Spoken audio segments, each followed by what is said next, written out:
ಬಂದ್ಬಿಟ್ರಲ್ಲೇ ನಡಿಯರಿ ಹೋಗಿ ಬರೋಣ್ರಿ ಬೇಗ ಬೇಗ. ಏ ಗಿರ್ಜಕ್ಕ ಮೀನಕ್ಕ ಬರ್ರಿ ಬೇಗ ಬೇಗ ಹೋಗಿ ಹಾಲಾಕ್ ಬರೋಣ. ಗೊತ್ತಾಗ್ತದೆ ಜನ ಆಗ್ತಾರೆ, ಆಮೇಲೆ ಕಾಯಕ್ಕ ನಿಂತ್ಕೋಬೇಕಾಗ್ತದೆ. ಯಾವ ನಿಂತ್ಕೊಂತಾಳ ಅಲ್ಲಿ ನಿಂತ್ಕೊಂಡು ಆ ಊರ ಹೆಂಗಸ್ರ ಮಾತು ಕೇಳಕ್ಕಾಗಲ್ಲ.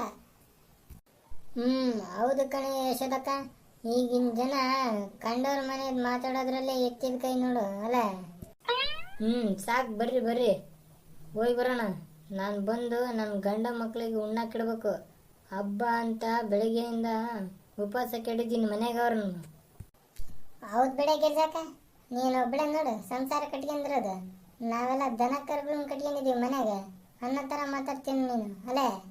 ಅಯ್ಯೋ ಬಿಡ್ರವ ಸಾಕು.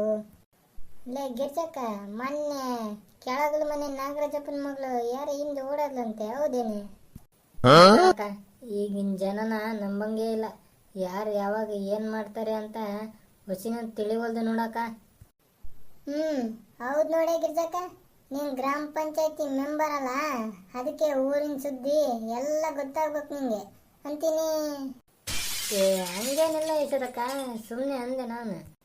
ಹೌದು ಮೀನಕ್ಕ, ನಿಮ್ಮ ಮನೆಗೆ ಹೊಸ ಬೈಕ್ ತಂದ್ರೆ ಅಂತೆ, ಏಟಾಯ್ತಕ್ಕ ಅದಕ್ಕೆ ದುಡ್ಡು? ಎಷ್ಟಾಯ್ತು ಅದೆಲ್ಲ ನಂಗೆ ಗೊತ್ತಾಗಲ್ಲ ಯಶೋದಕ್ಕ.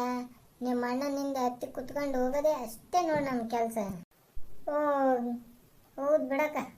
ಓಯ್ ಗಿರ್ಜಕ್ಕ, ನಿಮ್ಮ ಮಗ ಪೇಟೆಯಲ್ಲಿ ಏನೋ ಓದಕ್ಕಂತ ಹೋಗಿದಾನಲ್ಲ, ಈಗ ಏನು ಮಾಡ್ತಿದ್ದಾನಕ್ಕ?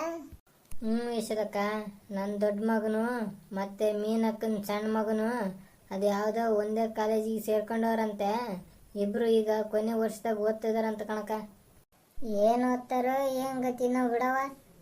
ಹಬ್ಬಕ್ಕೆ ಫೋನ್ ಮಾಡಿ ಕರೆದ್ರೆ ಬರೋದಿಲ್ಲ, ಎಂತ ಹುಡುಗ್ರ ಏನವು. ಯಶೋದಕ್ಕ, ನಾವಂತೂ ಓದಿಲ್ಲ, ನಮ್ಮ ಮಕ್ಕಳಾದ್ರೂ ಓದಿ ಉದ್ಧಾರ ಆಗ್ಲಿ ಕಣಕ. ಆಯ್ತು ನಡ್ರವ, ಬೇಗ ಬೇಗ ಟೈಮ್ ಆಗ್ತದೆ.